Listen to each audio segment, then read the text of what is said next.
ఈ దేశంలో వ్యవస్థలు ఎంత అధ్వానంగా తగలడ్డాయి అనడానికి రామోజీ వర్సెస్ ఉండవల్లి అరుణ్ కుమార్ వ్యవహారం పర్ఫెక్ట్ ఎగ్జాంపుల్ అనమాట. అసలు ఏం జరిగింది?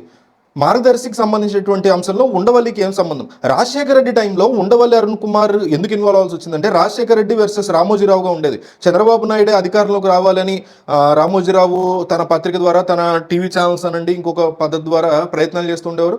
రాజశేఖర రెడ్డి కూడా తన యొక్క ప్రయత్నాలు చేస్తుంటారు, సాక్షి పెట్టక ముందు సంగతి. అయితే ఉండవల్లి అరుణ్ కుమార్ రాజశేఖర రెడ్డికి బెస్ట్ ఫ్రెండ్, కాంగ్రెస్ పార్టీకి ఎంపీగా ఉన్నారు. సో ఆయన ఏంటంటే ఈ రామోజీరావు, ఈనాడు రామోజీరావు సంబంధించిన మార్గదర్శి అంశాల్లోంచి కొత్త పాయింట్ని ఆయన లేవనెత్తగలిగారు. అయితే ఆ పాయింట్ ఏంటంటే, ఎనీ చిట్ ఫండ్ కంపెనీ, మార్గదర్శి చిట్ ఫండ్ కంపెనీ. సో డబ్బులు కలెక్ట్ చేసి వాళ్ళకి సంబంధించి చీట్లు వేసి తర్వాత కావాల్సిన డబ్బులు ఇస్తుంది. ఇది ప్రాసెస్ చిట్ ఫండ్ కంపెనీది. అయితే మార్గదర్శి Hindu undivided family, HUF act కింద ఫామ్ అయినటువంటి company. Any Hindu undivided family chit fund చట్టం ప్రకారం కానీ, దేశానికి చిట్ ఫండ్ చట్టం ఉంటుంది, ఆ చట్టం ప్రకారం కానీ, ఆర్బీఐ గైడ్లైన్స్ ప్రకారం కానీ ఎట్టి పరిస్థితుల్లో డబ్బులు వసూలు అనేది చేయకూడదు. ఎవరు చేయొచ్చు? ఒక ప్రైవేట్ లిమిటెడ్, ప్రైవేట్ ఎంటిటీయో, పార్ట్నర్షిప్ ఫోమో అట్లా చిట్ ఫండ్ కంపెనీ పెట్టిన వాళ్ళు చేయొచ్చు. బట్ వీళ్ళు అట్లా చేశారు. అయితే మార్గదర్శికి సంబంధించినటువంటి డిపాజిటర్లు కానీ ఇంకొకళ్ళు కానీ ఎప్పుడు ఏ రోజు అంటే మేజర్గా ఎప్పుడు కంప్లైంట్స్ లేవు మార్గదర్శి మీద. డబ్బులు ఇస్తారని, టైంకి ఇస్తారని ఆ రకమైనటువంటి నమ్మకాలు ఉండేవి. రెండు రకాలు, ఒకటి లీగల్గా రామోజీరావుని ఇబ్బంది పెట్టడానికి, అట్లాగే డిపాజిటర్లో కూడా ఆ కంపెనీ పట్ల కాస్తంత ప్రెషర్ క్రియేట్ చేయడానికి, ఒక అవేర్నెస్ అని కూడా అనుకోవచ్చు. ఎందుకంటే వాళ్ళు చేసిన తప్పు, నిజానికి చెప్పాలంటే లీగల్గా రామోజీరావు చేసింది 100% తప్పు అట్లా కలెక్ట్ చేయడం. అట్లా కానీ ఎథికల్గా చూసుకుంటే ఎవరిని మోసం చేసినటువంటి సిచ్యువేషన్ చాలా తక్కువ ఉన్నాయేమో కానీ మార్గదర్శి పరంగా. సో దీన్ని లేవనెత్తేటువంటి ప్రయత్నం చేశారు ఉండవల్లి అరుణ్ కుమార్. ఆయన ఎప్పుడు లేవనెత్తారు? దాదాపు 20-25 సంవత్సరాల క్రితం సంగతి ఇది. నేను చిన్నప్పుడు లేవనెత్తి అప్పటి నుంచి ఇప్పటిదాకా దాని మీద ఆయన పోరాటం చేస్తూనే ఉన్నాడు. ఆయన ఎక్కడ వెనక్కి తగ్గలేదు. తర్వాత రాజశేఖర రెడ్డి చనిపోయారు, వైఎస్ జగన్మోహన్ రెడ్డి ముఖ్యమంత్రి అయ్యారు. అంటే పార్టీ పెట్టారు, కాంగ్రెస్ పార్టీ ఏపీలో భూస్థాపితం అయిపోయింది, ఎంపీగా ఆయన రాజీనామా చేశారు, ఇంకా మళ్ళీ రాజకీయాల్లోకి వెళ్ళలేదు. ఉండవల్లి ఆయన పనులు ఆయన చేసుకుంటున్నారు, పైగా దాంతోపాటు పోరాటం చేస్తున్నారు. ఇంకో పక్క నుంచి మార్గదర్శి చిట్ ఫండ్ తనదైన స్టైల్లో చేస్తుంది. అంటే ఈ సిస్టమ్ ఎంత మొద్దుబారిపోయి ఉంటుంది, ఎంత బంకలాగా ఉంటుంది, పరిస్థితులు నెగిటివ్ అయినా పాజిటివ్ అయినా. చాలా సింపుల్ థింగ్ ఏంటంటే, ఆర్బీఐ గైడ్లైన్స్ ప్రకారం, ఈ యొక్క చిట్ ఫండ్ చట్టం ప్రకారం రామోజీరావు చేసేది కరెక్టా రాంగా అనేది మాత్రమే లీగల్గా ఆయన పోరాటం చేస్తున్నాడు.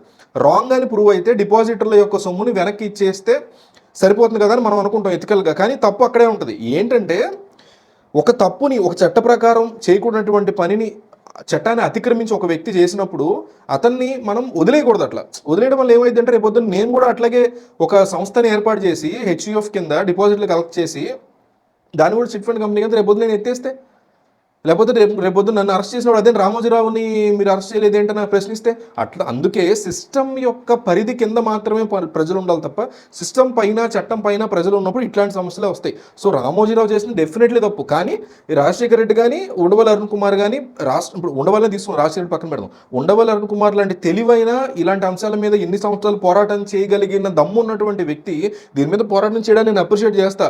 కానీ ఏ రకంగా ప్రజలకి ఇది ఉపయోగం? ఆల్రెడీ డిపాజిట్లు రోడ్డు మీదకి వచ్చేసి గొడవలు చేసినటువంటి అంశం కాదు కదా. అట్లాగనే ఆయన చేసింది, ఆయన అవతల రామోజీ చేసింది కరెక్ట్ అని నేను అంట్లా. దాని బదులు ఆయన ఇంకేదన్నా ప్రజలకు సంబంధించిన దాని మీద కూడా చేస్తుంటే ఉండవల్లి మీద ఉండేటువంటి గౌరవం ఎన్నో రెట్లు పెరిగేది అంటలో ఎటువంటి సందేహం లేదు. ఈ ఇష్యూని మనం ఒకసారి కనుక చూస్తే, ఆర్బీఐ గైడ్లైన్స్ కంపల్సరీ తప్పు ఉంది. ఇదే విషయాన్ని సుప్రీంకోర్టులో రీసెంట్గానే ఆర్బీఐ కూడా చెప్పింది. అవును, వీళ్ళ యొక్క సంస్థ డబ్బులు వెనక్కి ఇచ్చేసి ఉండొచ్చు, కానీ వీళ్ళు చేసేది తప్పు, ఖచ్చితంగా తప్పు. ఆర్బీఐ గైడ్లైన్స్ ప్రకారం, చిట్ ఫండ్ చట్టం ప్రకారం, హెచ్యుఎఫ్ హిందూ అన్డివైడెడ్ ఫ్యామిలీ ప్రకారం ఉన్నటువంటి ఏ కంపెనీ కూడా డిపాజిట్లు సేకరించడానికి చట్ట వ్యతిరేకం అని చెప్పింది. దాని మీద కేసు ఇంకా నడుస్తుంది. ఈ లోపు ఇట్లా జరిగింది, చాలా సాడ్. అయితే ఇంకో పక్క జగన్మోహన్ రెడ్డి కొన్ని కేసులు పెట్టారు మార్గదర్శికి సంబంధించి. అవన్నీ కూడా కక్ష సాధించేందుకే వస్తాయి 90%. ఆయన ఏ రకంగా తీసుకొచ్చాడంటే, మీకు మళ్ళీ ఉండవల్లి ఇష్యూ వద్దాం. ఉండవల్లి కొన్నిసార్లు రామోజీరావుని కోర్టుల ద్వారా కానీ, బహిరంగంగా కానీ ఏ రకమైనటువంటి ప్రశ్నలు వేశారంటే, మీకు ఆల్రెడీ మీ డిపాజిట్లు డబ్బులు ఇచ్చారంటున్నారు కదా, బాగానే ఉంది, ఇచ్చేశారు, మంచిదే. మరి ఆ డిపాజిట్లు ఎవరెవరికి ఇచ్చారో లిస్ట్ పంపించండి, బహిరంగంగా ప్రవేశపెట్టండి అంటున్నారు. మరి అది పెట్టడానికి ఏంటి భయం? రామోజీరావు వరకు దాని గురించి బయటపెట్టాల అంటే దాని అర్థం ఏంటి? వెనకాల ఏదో బ్లాక్ మనీ వ్యవహారం ఉందని. సో ఈ బ్లాక్ మనీ వ్యవహారాన్ని ఏదో ఉందని అనుమానం ఉంది. దీనికైతే సోర్సెస్ లేవు, స్ట్రాంగ్ ఎవిడెన్స్ కూడా లేదు. సో దీన్ని బయట పెట్టడం కోసం జగన్మోహన్ రెడ్డి మార్గదర్శి కంపెనీల్లో సోదాలు చేయించడము, మెరుపుదాడులు చేయించడము, అసలు కక్ష సాధింపు అనేది చంద్రబాబు అయినా జగన్ అయినా, ఇక్కడ ఒక పర్టికులర్ పర్సన్ అంటాం కాదు, జగన్మోహన్ రెడ్డి ఈ అంశాల్లో చేశారు కాబట్టి మనం మాట్లాడుకుంటాం అని చెప్తున్నాం. అనేక అంశాలు మనం రేపొద్దున మాట్లాడడం, చంద్రబాబు చేసిన కక్ష సాధింపులు కూడా మాడదాం. సో జగన్మోహన్ రెడ్డి తనకి వ్యతిరేకంగా ఈనాడు ఉందని ఇన్నాళ్ళు ఎప్పుడు ఛాన్స్ దొరకలేదు కాబట్టి తను సీఎం అయ్యాను కాబట్టి కక్ష సాధింపు సాధించాలనే పాయింట్లో మార్గదర్శి మీద ఏ రకమైనటువంటి కేసులు పెట్టారు తెలుసా? షాక్ అవుతారు మీరు. ఒక బిల్డింగ్కి చుట్టూతా ఈ దేశంలో ఎనీ బిల్డింగ్ అపార్ట్మెంట్ పెద్ద పెద్ద బిల్డింగ్స్ అపార్ట్మెంట్స్ కాబట్టి చుట్టూతా ఫైర్ అయినప్పుడు ఫైర్ ఇంజిన్ తిరగడానికి ఒక ప్లేస్ ఉండాలి, కంపల్సరీ ఉండాలి. మనం తొంగలో తొక్కేసాం, దాన్ని కూడా నేను సపోర్ట్ చేయట్లేదు, జనరలైజ్ చేయట్లా. ఖచ్చితంగా ఏ అపార్ట్మెంట్ కట్టినా ఒక పెద్ద 3 floors కంటే ఎక్కువ బిల్డింగ్ కట్టినప్పుడు చుట్టూ స్పేస్ వదలాలి. ఎంత స్పేస్ అంటే ఒక ఫైర్ ఇంజిన్ చుట్టూ తిరుగుతూ మంటలు ఆర్పగల స్పేస్ వదలాలి. ఎందుకంటే అది చట్టం. ఎందువల్ల అంటే మీకు ఈజీగా ఫైర్ని ఆర్పడానికి. అట్లా తిరగడానికి అవకాశం లేనప్పుడు ఇప్పుడు నేను అటువైపు ఉంది ఓపెనింగ్ గేటు, అటు నుంచి కొడుతున్నారు వాటర్, వెనకాల ఉండేవాళ్ళ పరిస్థితి ఏంటి, కింద ఉండేవాళ్ళ పరిస్థితి ఏంటి, వెనకాల కింద. సో అందుకని అట్లా అదొక రూల్, కంపల్సరీ యాక్ట్ ఉంది దానికి, ఫైర్ డిపార్ట్మెంట్ రిలేటెడ్. దాన్ని అతిక్రమించి అన్ని బిల్డింగ్లు ఉంటాయి దేశంలో. దరిద్రం ఏంటంటే 99% ఆఫ్ ద బిల్డింగ్స్ ఈ దేశంలో అవే ఉంటాయి. సో దాని మీద కేసు పెట్టించాడు ఈయన జగన్మోహన్ రెడ్డి మార్గదర్శి మీద. చూడండి, అంటే కక్ష సాధించాలి ఒకళ్ళని అనుకుంటే మనం ఈ లెవెల్కి వెళ్తామా అంటే ఈ లెవెల్కి వెళ్తాం. ఇప్పుడు సాక్షికి కూడా అట్లాగే ఉంటుంది, ఏబిఎన్కి అట్లాగే ఉంటుంది, టీవీ9కి అట్లాగే ఉంటుంది, మీరుండే అపార్ట్మెంట్లో అట్లాగే ఉంటుంది, నేనుండే అపార్ట్మెంట్లో అట్లాగే ఉంటుంది, విచ్ ఇస్ రాంగ్. బట్ కక్ష సాధింపు కోసం వీళ్ళు ఏదైనా మంచి చేయడానికి జగనో, చంద్రబాబు, పవన్ కళ్యాణ్, మోడీయో, రాహుల్ గాంధీయో, కేసీఆర్, రేవంత్ మంచి చేయడం కోసం ఇట్లాంటి డీప్ థింగ్స్లోకి వెళ్ళరు వీళ్ళు.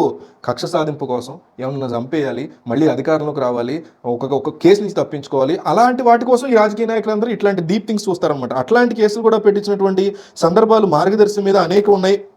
సో ఈ కేసును ఉపయోగించి ముఖ్యంగా చెప్పదలుచుకుంది ఏంటంటే 2-3 దశాబ్దాల పాటు ఒక చిన్న అంశాన్ని హెచ్యుఎఫ్ ప్రకారం డిపాజిట్లు సేకరించడం తప్ప రైట్ అని అడిగాడు ఉండవల్లి అరుణ్ కుమార్. తప్పే అని న్యాయస్థానం చెప్పడం కోసం 3 దశాబ్దాలు తీసుకుంది న్యాయస్థానం.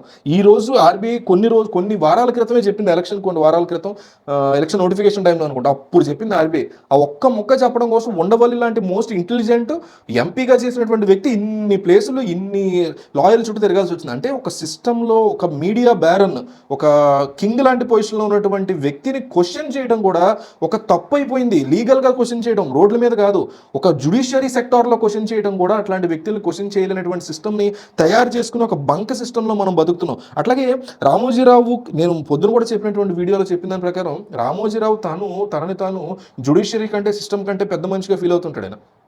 సో ఆయన ఈ అంశంలో, ఎందుకంటే ఇది మీకు రామోజీ ఫిలిం సిటీ కబ్జా వ్యవహారం అన్నా పోయి ఆయన సమాధానం చెప్పాలి, చెప్పలేదు. ప్రియా పచ్చళ్ళలో ఇంకోటి ఎలిగేషన్ ఉన్నా చెప్పలేదు వేరు. డిపాజిటర్లు, కొన్ని లక్షల మంది డిపాజిటర్లు ఉన్నటువంటి దాని మీద ఎలిగేషన్స్ వచ్చినా ఆయన బయటకు వచ్చి ఒక మాట కూడా చెప్పాలి.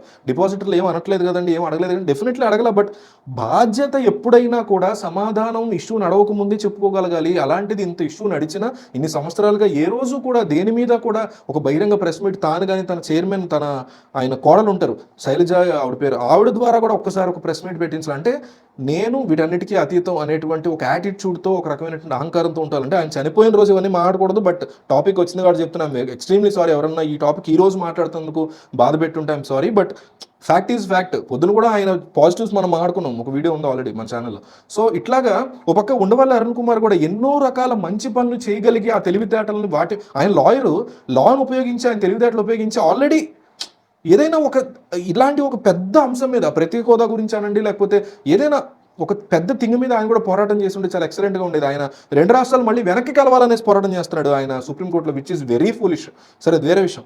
సో ఏదైనా ఒక బిగ్ స్లమ్ ఉందనుకోండి, 2 తెలుగు రాష్ట్రాల్లో ఒక పెద్ద స్లమ్ ఉంది, దాన్ని మొత్తం బెటర్మెంట్ చేయడం కోసం ఆయన ఇదే పోరాటం చేస్తుంటే 3 దశాబ్దాలుగా హ్యాట్స్ ఆఫ్ చెప్తాం ఆయనకి. ఆయన మొండి పట్టుదలకు నేను హ్యాట్స్ ఆఫ్ చెప్తా తప్ప ఆయన ఎంచుకున్న విషయానికి నేను హ్యాట్స్ ఆఫ్ చెప్పను. ఎందుకు మార్గదర్శి జనాలు రోడ్డు మీద పడిపోయి దాని మీద ఆయన పోరాటం చేయట్లేదు కదా, మాకు రామోజీరావు అన్యాయం చేశాడని వాళ్ళేం చెప్పట్లేదు కదా. సో ఒక్కొక్కళ్ళలో ఇప్పుడు ఉండవల్లి అరుణ్ కుమార్ కూడా ఎన్నో తప్పులు చేసి ఉండొచ్చు, నేను తప్పులు చేసి ఉండొచ్చు, మీరు చేసి ఉండొచ్చు.